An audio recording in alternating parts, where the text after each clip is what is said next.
Hola Andrés, ¿cómo estás? Bienvenido, Rocío y Darío, te saludamos. ¿Qué tal, Rocío? Hola, Darío, ¿cómo les va? Bien, muy bien, ¿vos?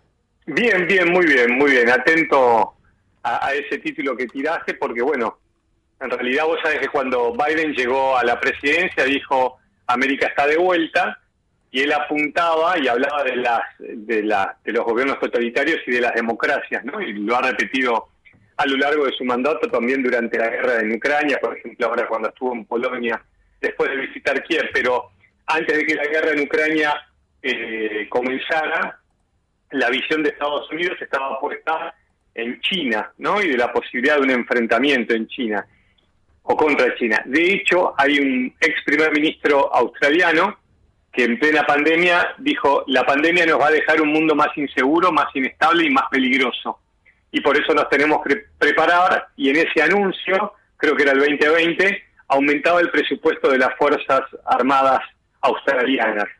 Entonces, bueno, tú estás hablando de China, me hablas de Australia, de Estados Unidos. Bueno, ese era el conflicto que Estados Unidos prevé o ve, y obviamente que Australia, como otros países de Estados Unidos aliados en la región, son fundamentales. De hecho, hay dos diarios hoy en Australia que están poniendo alerta roja: la guerra está en camino, más o menos esa es la traducción, y hablan que eso podría ocurrir en 3 años y que ellos no están todavía preparados militarmente. Este canciller es un ex embajador en Washington, y hoy, bueno, sí, fue con el mensaje más claro, diciéndole a Estados Unidos: si no cambian de rumbo, vamos a una confrontación de consecuencias catastróficas. Andrés, Sí. justamente te quería preguntar con respecto a eso, porque viste que salvo la guerra Ucrania-Rusia que se venía anunciando y que, bueno, en un punto se terminó cumpliendo, por lo general los anuncios de guerra es como, tiene una previa como muy larga y por ahí se anuncia una posible guerra y por suerte no llega a cumplirse. Pero No, ¿por sí, qué? claro.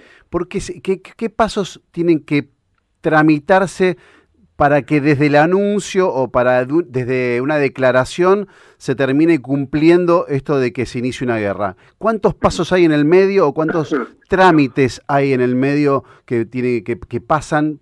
Porque uno que es un tipo que no está en el métier, por ahí los desconoce, vos por ahí lo sabés mejor.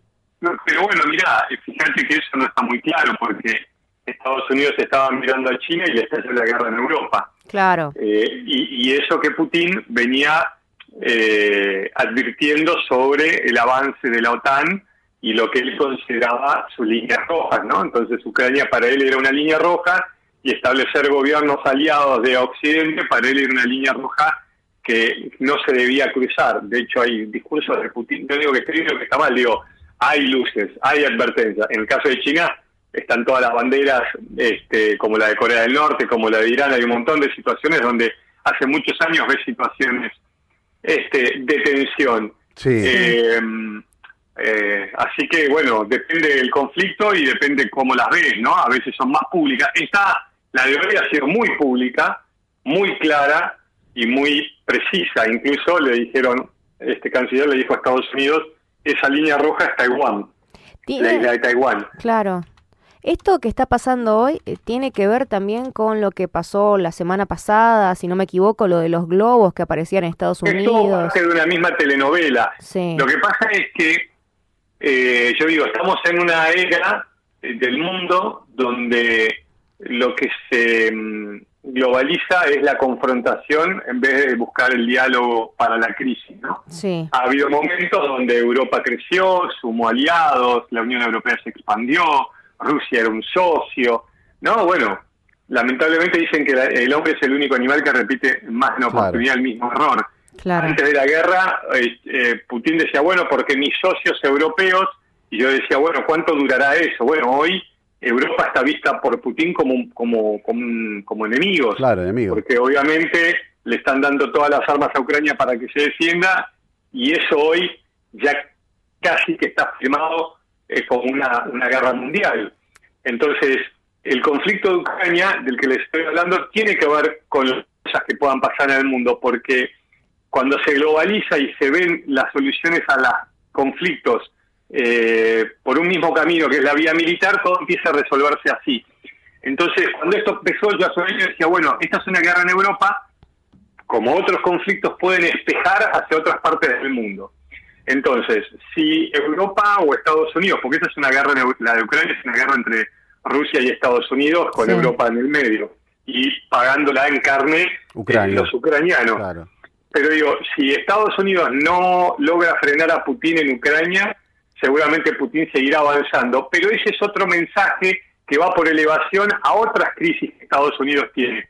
Como potencia, Estados Unidos está perdiendo fuerza, entonces seguramente desde hace un año los chinos están viendo cuál es el costo político, económico y militar que está pagando Rusia por esta invasión. De acuerdo al coste-beneficio que haga China, decidirán qué pasa con Taiwán. Quizás uno dice, bueno, no, es súper elevado, perdieron tantos soldados, Putin está debilitado, pero bueno, de golpe desde la mitad China, eso es un costo que ellos están preparados para asumir, ¿no? Sí. Entonces, bueno, hoy sale el canciller y le está diciendo, mirá, Estados Unidos, por el rumbo que vos estás tomando, o cambiás o vamos a un enfrentamiento. Andrés, nunca fue tan directo. Por eso, y en el caso, conjeturando, ¿no?, de que se instale un conflicto bélico, ¿cómo? Porque ¿cómo sería esa guerra estando dos países en distintos continentes? Y aparte... Hoy vos pensás que ya estamos en una guerra mundial.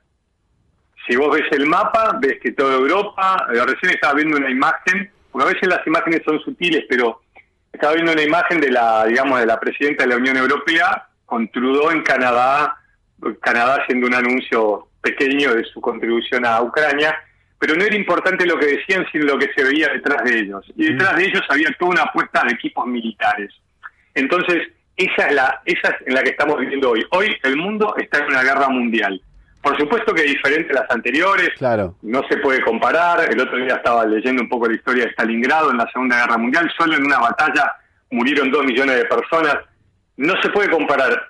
Pero esta es una guerra mundial, porque hay un montón de países que están ya directamente involucrados y porque la gravedad que implica es que dos superpotencias están enfrentadas. Entonces vos me decís, bueno, ¿cómo sería? Bueno, un desastre, porque y fíjate que China hoy es un aliado geopolítico y económico de Rusia, y ahora Estados Unidos le está diciendo a China, y ojo con que vos no le vendas armas a los rusos. Después podemos decir y preguntarnos quién es quién para levantar el dedo y acusar al otro. Sí. Pero digamos, esto se está expandiendo, y en medio de esa expansión, la pregunta que quizás se hagan los chinos ¿es el momento de ir por lo que consideramos a Taiwán una provincia rebelde a conquistar, a recuperar, si es necesario por la fuerza? ¿Es el momento de abrirle 2 frentes a Estados Unidos?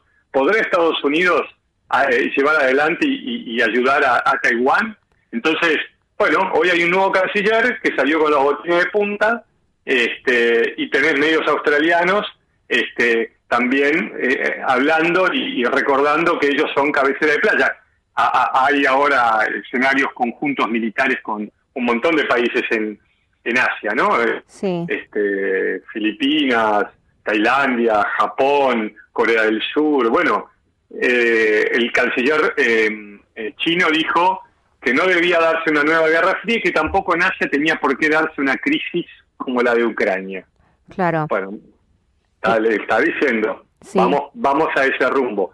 Si va a pasar o no, no lo sé. Seguramente hay muchos... el poder real debe estar viendo que China es vital, China es fundamental para la economía mundial, para Estados Unidos. A mí hay temas económicos que se me escapan, pero bueno, en algún punto el gigante empieza a hacer sombra y empuja al que está en el pedestal de su lugar. Andrés, eso es lo que está pasando. Sí, recién hablabas de los aliados, ¿no? Y nosotros, Argentina, tenemos esta ayuda económica que estos préstamos, que nos transfirieron de China. ¿Podría llegar a afectar esta guerra entre China y USA la economía de nuestro país también?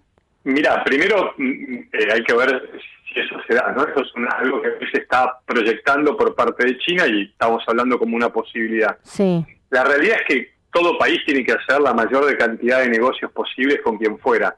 El otro día Brasil estaba recibiendo buques de guerra de Irán en sus puertos, ¿no? Uh-huh. Y yo creo que cada país tiene que hacer su negocio. Estados Unidos creo que también tiene que mirar un poco hacia la región y ver en todo lo que no ayudó o todo lo que hizo mal. Y obviamente los países con necesidades van a quien le tienda más manos. Y parte de esa sombra china en África y en América Latina tiene que ver con los préstamos de dinero.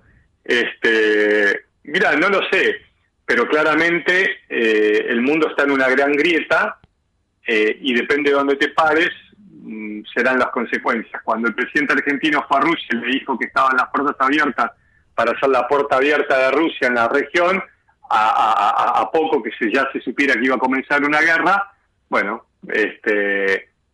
cada país tiene que hacer lo que pueda y tomar las decisiones que pueda. Bueno, depende cómo terminen esas situaciones, cómo uno queda parado. Andrés, ¿y cómo separarían justamente los bandos en una supuesta guerra y quién sería el mediador? No sé, la verdad que es de una futurología que ni me animaría. Hoy tenés un montón de países como Australia, que ya entiende que es cabecera de playa, como Japón, como Filipinas, un montón de países que ya tienen problemas limítrofes con la expansión china. Eso te iba a decir, que vos decís cabecera de playa, ¿qué significado tiene en una guerra eso? Que Estados Unidos, hasta que va al Indo-Pacífico, tiene toda una movilización. Claro. Y por eso ya tiene aliados en la región que harán de primer cuerpo de frente, que ya lo son. Hoy Estados Unidos tiene buques, aviones. Ayer un B-52 con capacidad de llevar bombas atómicas sobrevolaba Corea del Sur, en este caso con miras puestas a Corea del Norte, pero también se dio el Cobra de Oro y todos los nombres que se te ocurran inventados por los gringos de las operaciones militares que están teniendo en la región. Hay todo un gran debate dentro del Pentágono de si el tipo de armas y barcos que hoy tienen les sirven o no para un eventual conflicto contra China. Acá la nota, y por lo que yo te decía, mira, para mí el tema para charlar hoy es por primera vez China le está diciendo a Estados Unidos, como vamos a un conflicto.